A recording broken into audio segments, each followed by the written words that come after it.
Hello दोस्तों, आपका XI group defence academy में स्वागत है। जैसा कि आज परसेंटेज की दूसरी वीडियो है। इसका क्वेश्चन क्या है हमारा, ये क्वेश्चन इंपोर्टेंट क्वेश्चन है हमारा। जैसे कि एक व्यक्ति अपनी आय का 60% खर्च करता है।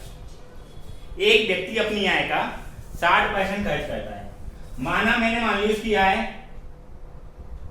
सबसे पहले बेस बताऊंगा इसका, उसके बाद बताऊंगा ट्रिक, सेकंडों में सॉल्व हो जाएगा। ठीक है, वो कह रहा है एक व्यक्ति अपनी आय का 60% खर्च करता है। इसका मतलब हुआ उसकी आय मान ली मैंने 100 रुपए, उसकी आय कितनी है 100, उसमें से 60% खर्च करता है,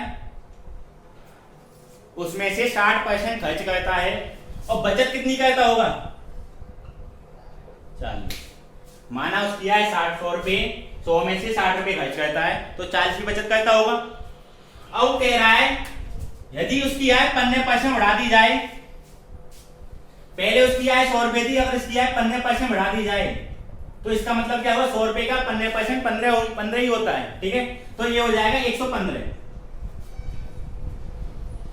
और उसका खर्च 15% बढ़ा दिया जाए, उसकी आय 15% बढ़ा दिया जाए और उसका खर्च भी 15% बढ़ा दिया जाता है, तो 60 का 15% कितना होगा 9 होगा, तो इसका हो जाएगा 69। ठीक है, अब उसकी आय 115 और खर्च कितना है उसके बाद 69 है, तो इसमें से इसको घटाएंगे तो बचत आएगी हमारे पास।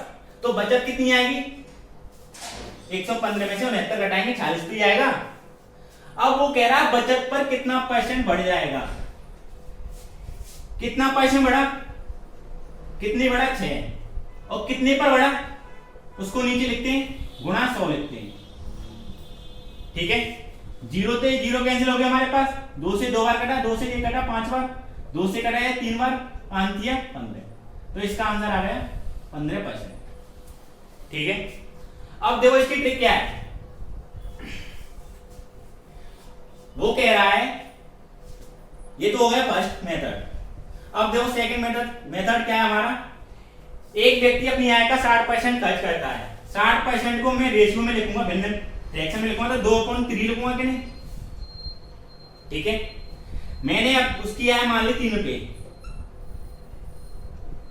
उसकी आय कितनी हो गई, इसकी फ्रैक्शन होती है 3/5, तो उसकी आय होगी हमारे पास 5, तो खर्च कितना हो गया 3, तो बचत कितनी होगी 2 रुपए तो बचत होगी।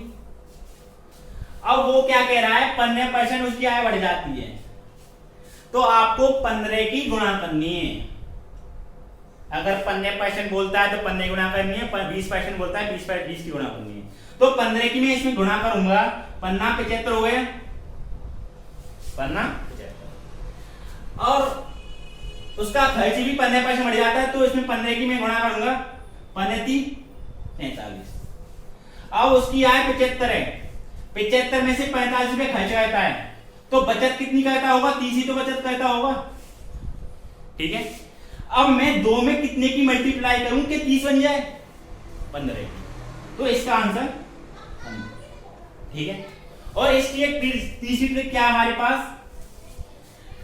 जब क्वेश्चन में ये कहे एक व्यक्ति अपनी आय का 60% खर्च करता है, मान लो यदि उसकी आय 15% बढ़ा दी जाए और उसका खर्च 15% बढ़ा दिया जाए, अगर ये दोनों समान हैं, अगर उसकी आय 15% बढ़ा रहा है और खर्च भी 15% बढ़ा रहा है, तो उसकी बचत भी 15% बढ़ेगी, 100% आंसर सही आएगा। ठीक है, अगर बाई चांस यहां पर 20% बढ़ाता और यहां पर 20% बढ़ाता तो बचत भी इसकी 20% आती है। ठीक है,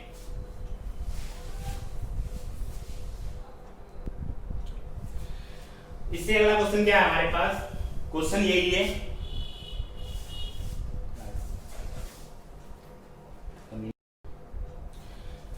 अब उसके बाद क्वेश्चन क्या है, अगला क्वेश्चन है हमारे पास, एक व्यक्ति अपनी आय का 75% खर्च करता है। इससे पहले वाले क्वेश्चन में क्या था, उन दोनों में आय और खर्च बराबर था, तो उसको हमने डायरेक्ट कर दिया। इसमें क्या है, जो आय हमारे 20% बढ़ रही है और खर्च हमारा 10% बढ़ रहा है, अलग अलग बढ़ रहा है। तो हमको कैसे करना है, व्यक्ति की आय 75% है, 75% का रेशियो क्या होता है 3/4 होता है। 3/4, मतलब व्यक्ति की आय 4 रुपए, आय कितनी है 4 रुपए, तो उसका खर्च कितना हो रहा है 3 रुपए खर्च हो रहा है, तो बचत कितनी हो रही है उसके पास, बचत हो रही है 1 रुपए। जब वह व्यक्ति 4 रुपए कमा रहा है तो 3 खर्च कर रहा है, तो कितनी बचत कर रहा है 1 रुपए बचत कर रहा है। उसके बाद क्या कह रहा है, यदि उसकी आय 20 पैसा बढ़ा दी जाए, तो मैंने आपसे बोला है इसकी ट्रिक क्या है, हम 20 की इसकी गुणा करेंगे, इसमें इसका परसेंटेज नहीं निकालना, हमको गुणा करनी 20 की, तो 20 की गुणा इसमें करेंगे तो कितना हो जाएगा 80%, कितना हो जाएगा उस व्यक्ति की आय 80। उसके बाद उसका खर्च 10% बढ़ जाता है, तो इसमें 10 की गुणा करेंगे तो ये कितना हो जाएगा 30। अब उस व्यक्ति की आय 80 कमा रहा है, 30 खर्च कर रहा है, तो बचत कितनी कर रहा है 50 करेगा। अब एक में कितने की मल्टीप्लाई करूं मैं कि 50 बन जाए, एक में मैं 50 की गुणा करूं तो 50 बनेगा, तो ये इसकी बचत कितनी है, बचत पर कितना प्रभाव पड़ेगा इतना, ठीक है, ये आपका आंसर हो जाएगा। जैसे अगला क्वेश्चन क्या है हमारे पास, ये भी इंपॉर्टेंट क्वेश्चन है हमारे पास। एक व्यक्ति अपनी आय, व्यक्ति की आय कितनी है 13,500 और खर्च कितना कर रहा है 9,000 रुपये, ठीक है। पहले इसको रेशियो में बदल दो, 2 जीरो से 2 जीरो कैंसिल, इसको काटा मैंने 45 से 3 बार, इसको काटा 2 बार, तो आय हो गई 3 और खर्च हो गया 2, तो बचत कितनी होगी हमारे पास, बचत एक ही तो होगी हमारे पास। व्यक्ति की आय 3 रुपए, व्यक्ति कमा रहा है 3 रुपए और खर्च कर रहा है 2 रुपए, तो बचत कितना है 1 रुपए।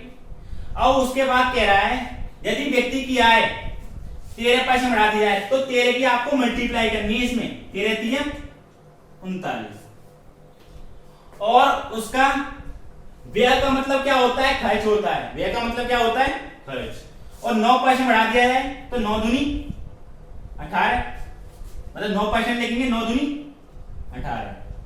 जब 39 वह कमा रहा है, 18 वो खर्च कर रहा है, तो बचत कितनी कर रहा होगा वो 21 ही तो कर रहा होगा, तो एक में कितने की मल्टीप्लाई करूं 21 बन जाए 21 की, तो आपका ये आंसर हो जाएगा, मतलब बचत कितने पैसे बढ़ जाएगी 21%, ये आपका आंसर। उसके बाद क्वेश्चन है हमारा, एक व्यक्ति अपनी आय का 4% दान करता है, दान कितना करता है 4%, और शेष का बैंक में जमा करता है 10%। यदि उसके पास क्वेश्चन ऐसे आता है शेष का, तो आपको क्या करना है, मैंने बताया था परसेंट को फ्रैक्शन में बदलने के लिए 1/25 लिखेंगे 4% को, ठीक है। माना व्यक्ति की आय 25 रुपए है, 25 में से उसमें से 25 का 4% कितना होगा, 1 ही तो होगा, 25 में से 1 रुपये खर्च कर दिया, तो शेष कितना बचा उसके पास 24 बचा, ठीक है। उसके बाद बैंक में 10% जमा करता है, तो 10% का मतलब क्या होगा 1/10, मतलब उस व्यक्ति क्या है 10 रुपए, 10 में से 1 रुपये बैंक में जमा करता है, तो कितना बचेगा 9, ठीक है। अब देखो अगर ये आपस में कट रहे हो तो काट सकते हो, तो इसको 2 से काटा 5 बार, 2 से काटा 12 बार, तो 5 की मल्टीप्लाई इसमें करेंगे तो 125, और 12 गुना इसमें करेंगे 12 नंबर 108, ठीक है। अब देखो उसके बाद उस व्यक्ति की आय कितनी थी 125 रुपए, और उसके पास शेष कितने रुपए बचे 108, और यहां पर कितने बचे पास में उसके कितने बचे 216, तो 200 मतलब 2160 रुपए 108 के बराबर होगा कि नहीं, 21,600 रुपए 108 के बराबर होगा, तो एक की वैल्यू कितनी आ जाएगी हमारे पास 200 रुपए, 108 की इसमें डिवाइड करूंगा तो एक बराबर कितना आ जाएगा 200 रुपए, और उस व्यक्ति की आय थी 125 रुपए, तो 125 के हम मल्टीप्लाई कर देंगे, तो इसमें इसकी मल्टीप्लाई करेंगे तो कितना हो जाएगा 125 दूनी 250। तो उस व्यक्ति की आय कितनी थी इतनी। वीडियो अच्छी लगे इसको लाइक करें, शेयर करें और ज्यादा से ज्यादा कमेंट करें। Thank you. जय हिंद, जय भारत।